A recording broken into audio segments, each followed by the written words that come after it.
Maybe we should tell them to shut up, or... We are recording it.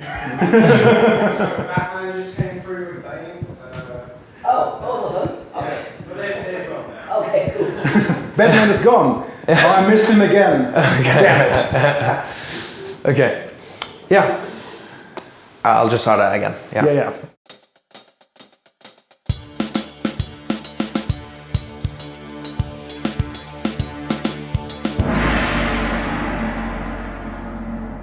What's up, guys? My name is Baard Kolstad from the band Leprous and Round of a Point, and we're here in Frankfurt 1 week into the Pitfalls tour by Leprous. Enjoy.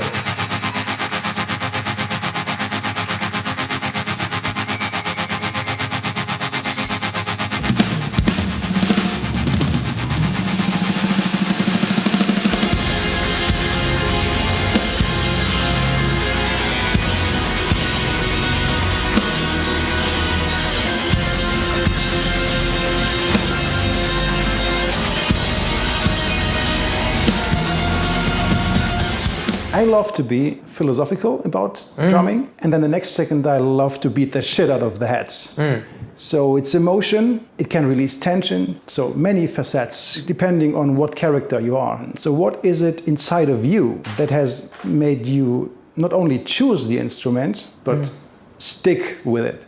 For me, it felt pretty natural to start playing drums because I was always so fascinated about all the energy coming out of it and how cool it looked with all the pedals and stuff. So I was very curious always about this instrument. And I guess a lot of kids think drums are very funny because it's pretty easy to get some sound out of it in the beginning compared to a trumpet or something like that maybe. But I guess it's not only me, but a lot of drummers or musicians who can tell something about their personality just by seeing their honest way of performing music or making music on their instruments. That was a good way for me to use all that crazy, way too much energy I had on school and in classes and stuff when I was younger to use that for something constructive and meaningful, playing the drums. So yeah, it's always been very natural for me to play the drums and make noise and irritate the shit out of my classmates.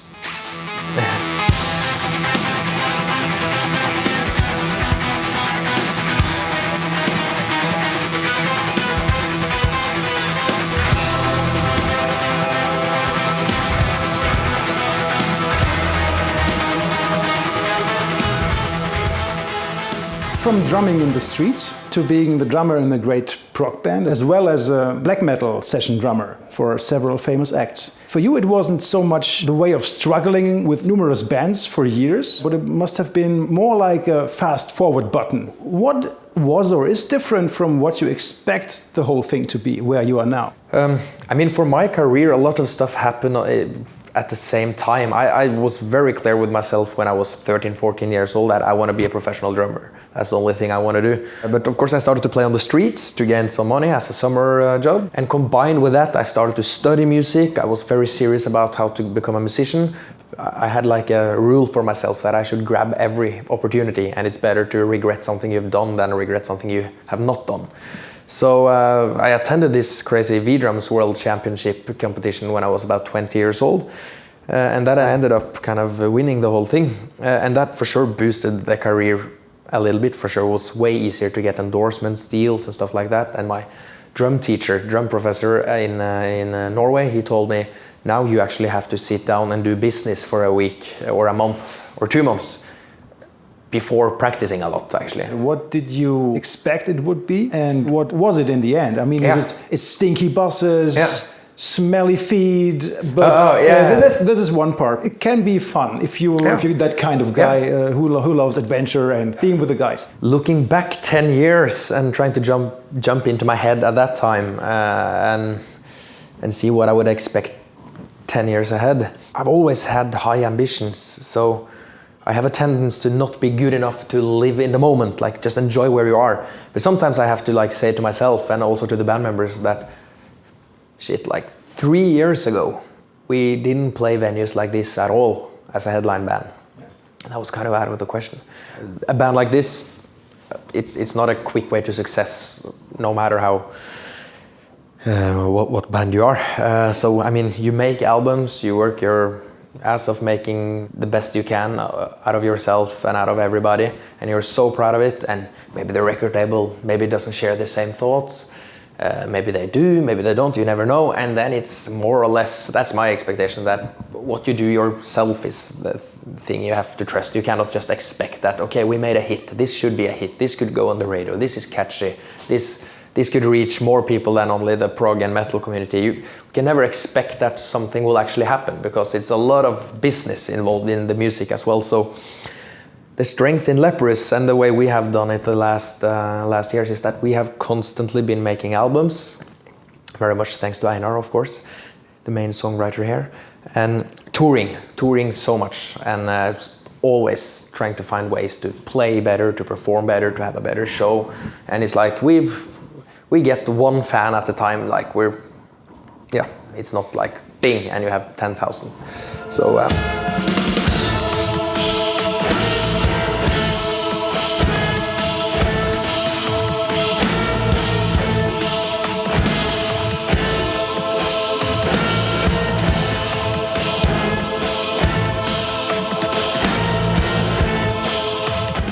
So how has success changed or defined you as a musician? Pressure and opportunities?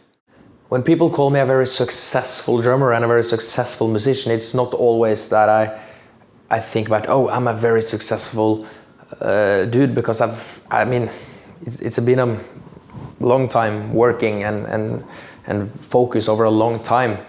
But of course, like I totally see that when fans of Leprous come and see our shows and they see videos and they hear the album, and of course they look at me as a very successful dude, but all in all I'm just a totally normal person living in a flat in Oslo.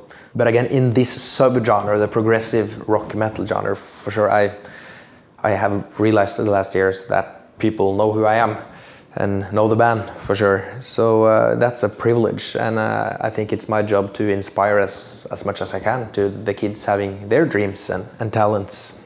I've always had very supportive family that has supported me 100%. Like, you should follow your dreams, just go for it, no matter how much you hear from other teachers or other parents by other kids telling that you can't make a living out of music.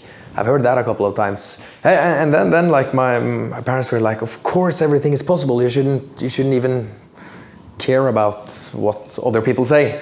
I started to play drums when I was 9, and it more or less just went slowly but sure, like, this is what I'm gonna do. And that's almost 20 years ago now, so I cannot even imagine how my life would be if I didn't play the drums. I have absolutely no idea. It's not like this is my job, this is my hobby, everything is just my life, kind of.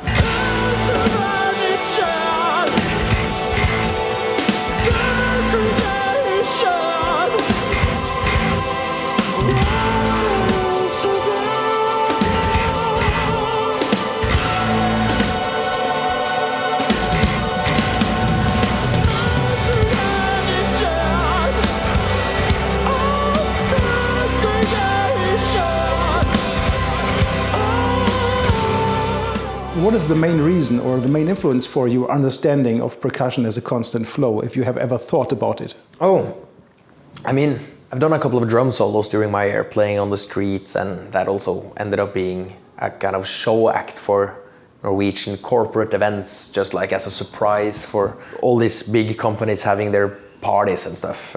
So lots of people probably saw the Google drum solo I did. And the goal for whatever music or even a drum solo should of course be that there's a kind of flow and connection with the different parts. It's a dynamic build-up.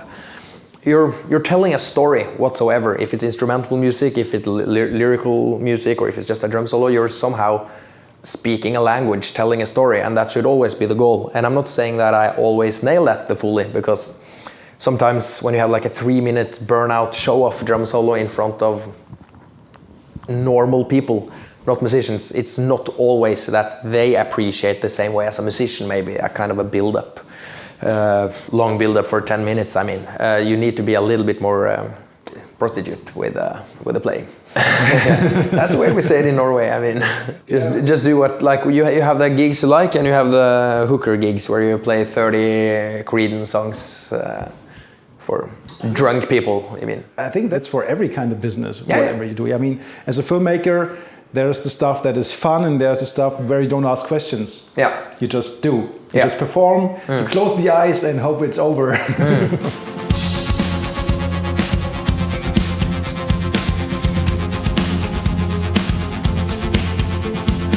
Join in with me, you'll fly on someone else's wings to where everybody is one.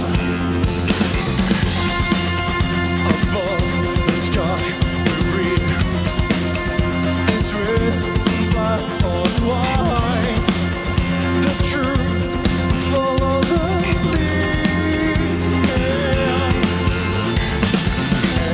Looking back at your Dream Theater clip, I saw focus and movement economy in your playing. Yeah. Over the years, you switched to a way more physical way of playing the instrument. Yes. So how did that happen? Was it an inner urge, so to speak, or did you feel you can reach the audience better this way? Very well, an interesting question, actually. I mean, when I was younger and started to check out Dream Theater, like Dream Theater was the band that made me be very interested in all these weird time signatures and different kind of the rhythmical elements.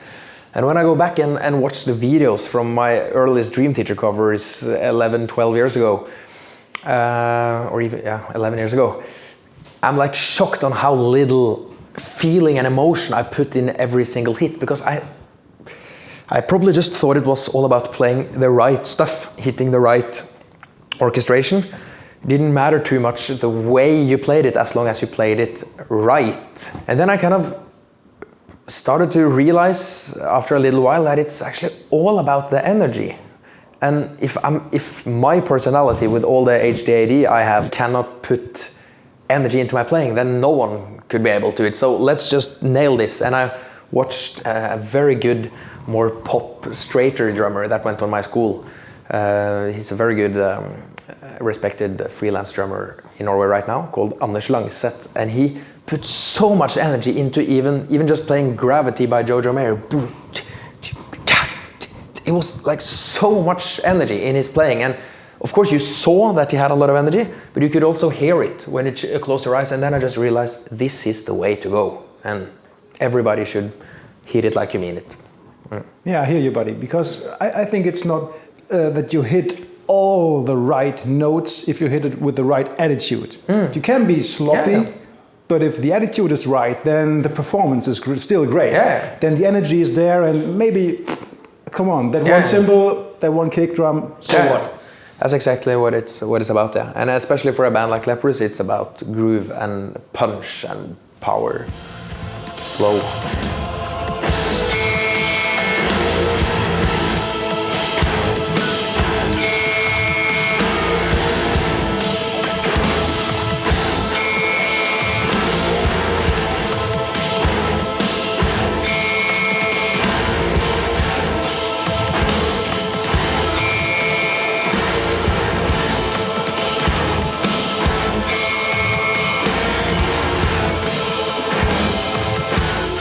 I saw you play with a super loose grip, which you don't see very often. How did your loose approach came about?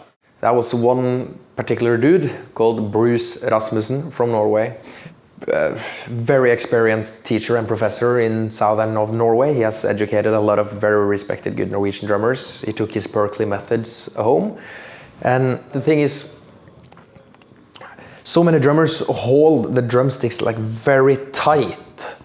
And that is a very, I won't say use the word wrong, but it's kind of, if you want a natural bounce and you want a natural sound of the stick and to make the stick and the drums and cymbals sing maximum, you can totally hear the difference. If you hold a stick like this and play like this, it will sound very differently from a very open grip. So, I mean, there's not one particular grip that is best for all kind of purposes, but everybody should be aware of what kind of sound they are producing. And it's a very big difference about holding, like you can imagine using a basketball. You want as much bounce as possible. Same with the stick. You want to have help and natural power. And I'm sure I and everyone holding kind of loose, not with all the fingers attached to the drumstick all the time. I guess we can get so much more natural flow and power than the strongest heavy metal drummer on earth using his biceps. Yeah, so I mean, check out Chris Dave also. He's holding very loose. Many drummers having a more loose approach to the drumstick. I mean, there's so many incredible players that doesn't hold the stick in a way that makes sense. They still get to it, but sometimes back to basic, as they will say. Yeah.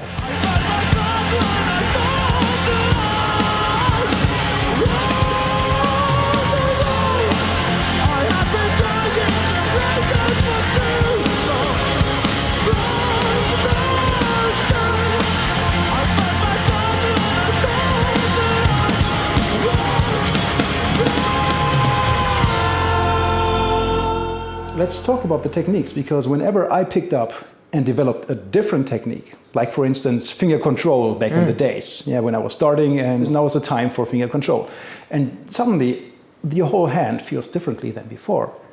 And all of a sudden I had more confidence because the grip was more controlled, and so I had more ideas. So did you ever had the same epiphany, like, there's a new technique, now there's a new range of ideas I never had before? Absolutely.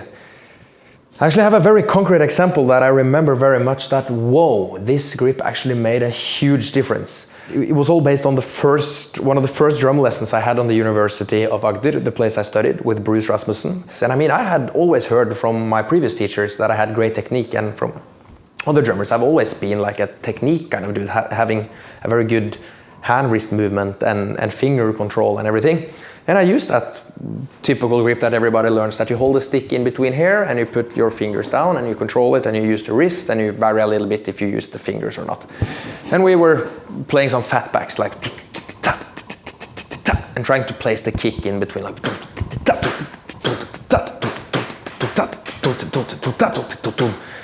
I remember he said like Bruce, like, yeah, this is pretty good, pretty tight, but I guess you can play that beat groovy maybe 15 seconds, maximum 1 minute, and then it will, best case scenario, sound like a programmed hi-hat, because it very limits your movements a lot when you hold such tight to the stick all the time.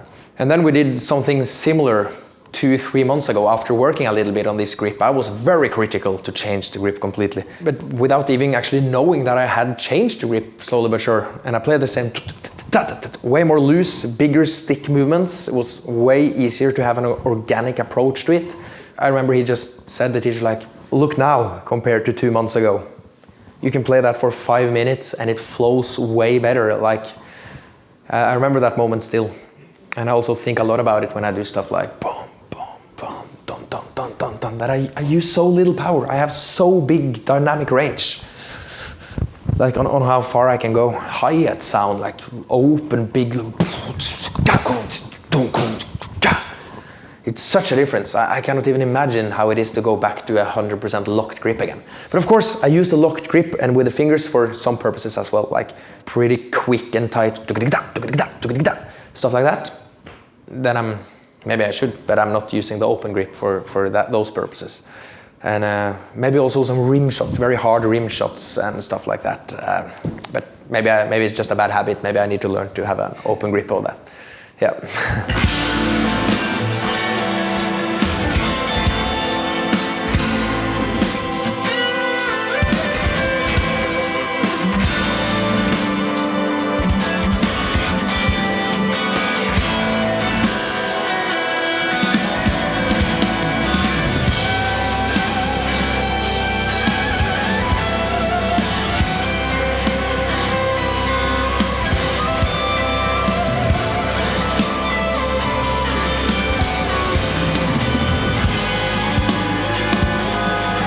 You find ways of rudiments that bring you further very effectively.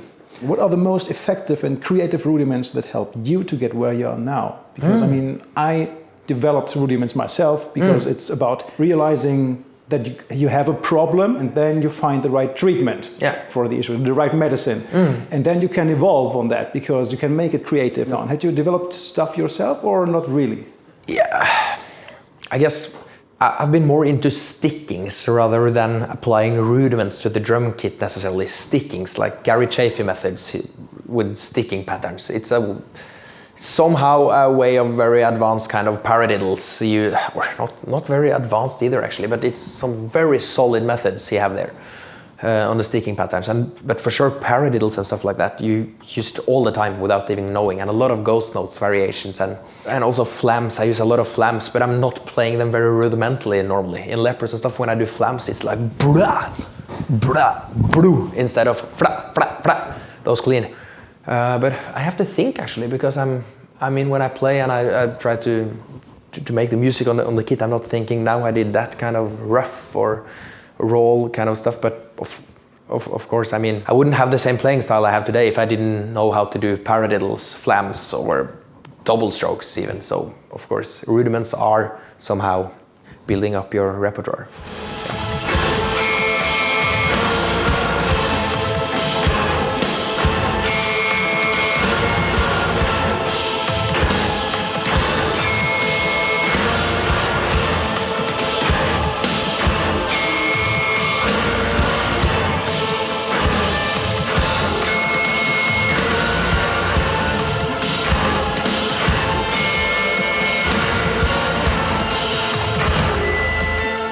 The drummer is the foundation. He should first and foremost lay down the framework for the others and then put the cherry on top. So this is the rock pop approach of drumming. Leprous, on the other hand, is a band of many notes, I would say. Yeah. I don't have a problem with many notes, on the contrary. How do you keep the balance of not overplaying while being in a band from an overplayed genre? Yeah. That's an interesting question. Leprous have never ever cared about living up to expectations from other genres or other bands that we might get compared with, or our previous albums that is very different from the last ones. I know that I've never used so much time recording an album as the latest one with Leprous, but I still get a lot of complaints by people, it's not enough drumming, it's so laid back, but that took time. It took time to find the right parts and to record the right parts. And so for me and for the band, it's all about the song and the music, and we don't want a lot of show-off drumming on the album, and not live either, of course. But it's easier to play a little bit more and make that fit live than on an album, maybe. It should always be about serving the song somehow. And if you have any very clear ideas on the drums or something that kind of helps the song to get more character in the right direction, or in the direction that we feel makes sense, then for sure, take your space. And for the guitar players as well on this round, it was very open compared to the other albums, which is more or less riff-based. This was more or less more soundscape and loop-based maybe in the writing process. So the guitarists had their full freedom to find their stuff, but we wanted like that. When the drums play or the guitars play, it need to be necessarily. It needs to make sense, kind of. So that was what we aimed for. And even though I'm a natural overplayer, I'm trying to not overplay all the time. But of course, in this genre, I have maybe more space to go a little bit more nuts than a typical R&B act, for sure.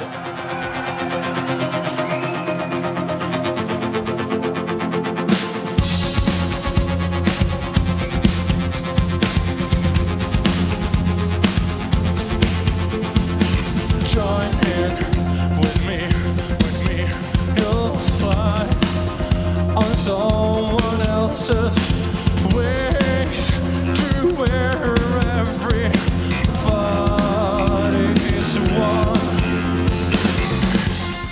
Why did you choose to play with all the old school black metal guys like Gal and Easton, ICS Vortex, artists that are associated with coming from, let's say, true grim, evil, frost-bitten realm of metal music? Yeah.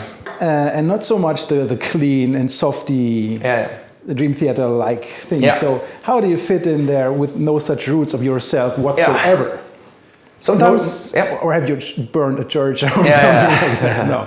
Sometimes I have to remind myself a little bit that I have actually played like in more or less all the black metal bands there are in Norway, and that's pretty strange. I mean, look at me. I'm not a very true black metal dude at all, and especially not 8 years ago without any beard at all. But yeah, it all started like me wanted to have all possibilities open, and as a drummer that's starting my own business, trying to make a living out of drumming, I told the people I met that, hey, if you ever need a drummer, let me know. And I've always been into metal, been playing metal, but not black metal and death metal, really. But I met my good friend ICS Vortex, true black metal dude, but when you get to know him, you actually imagine that you actually realize that he's maybe the most opposite of a typical black metal dude as you can ever be. He asked me to join Borknagar, which is the band he played in before Dimmu Borgir. And I did, and the ball kind of started rolling, and maybe I put in some kind of energy those bands weren't really used to, or maybe it was just like I was young and hopeful, and I had a lot of inspiration and good energy compared to the more older drummers that were tired of playing the same songs all the time. I don't know, but for some reason, I mean, Norway is very small, and the black metal community is also very small, with lots of the bands in Norway, so I think the case wouldn't be the same if I lived in another country. But yeah, I played in too many black metal bands.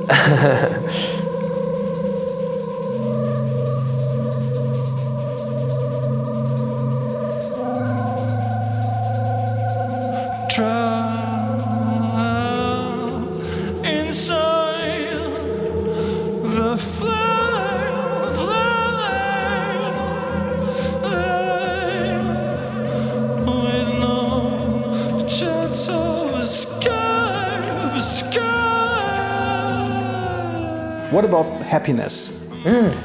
About what you can do. So when we were starting, experiencing the instrument, and we were happy about just little things, getting the first groove, maybe you have your first concert or something, those moments were huge for us. And then later on in the streets, probably it was both the joy of playing, but also getting an immediate reaction by random audience. So is that joy still driving you?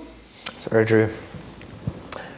Yeah, the joy of playing the instruments, for sure. There's something very unique when you're young and you just nail the instrument, and the first time you feel like, whoa, this is really cool, and you feel you get that attention from, I've always been a sucker for attention for sure, so, and when you get that, whoa, he's so cool, he's so good, da da da, that kind of attention is, or that kind of drug feeling when nailing the instrument like the first time, and when I was young, for sure, that's something very unique with that. And like the first concert you had with your band when you were young, and it worked, and people were going like, yeah, and you heard those people screaming, yeah, we love this. Of course, that's very unique experiences. So one of my strongest experiences is for sure when I played on the streets, some moments from there, from my very old bands. But again, the level it needs to be at now to really stick out and to really make you remember it years after, it's quite higher expectations, like to, for sure, but still we have some incredible moments with Leprous. Like we've just played in Turkey, and people are shouting so loud, and I mean in Latin America, that was something special. Coming to Colombia, playing for a 250 cap club, packed, that's usually way less than what we do for now, but the energy in that room and the way we got meted by the fans, it's so unique. So it's important to remind yourself about all those small stuff as well. It's definitely not the biggest festivals, 20,000 cap festival playing main stage. That is the best moments. The best moments can be in a small club in Colombia, I mean. So yeah, gotta appreciate what we've all achieved.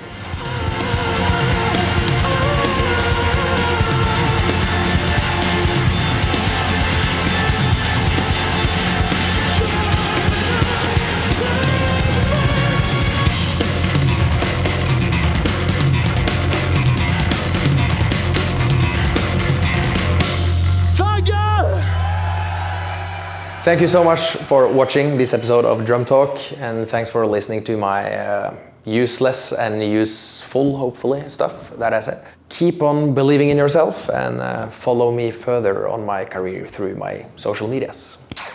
Bye-bye. Cool. Thank you so much. Yeah.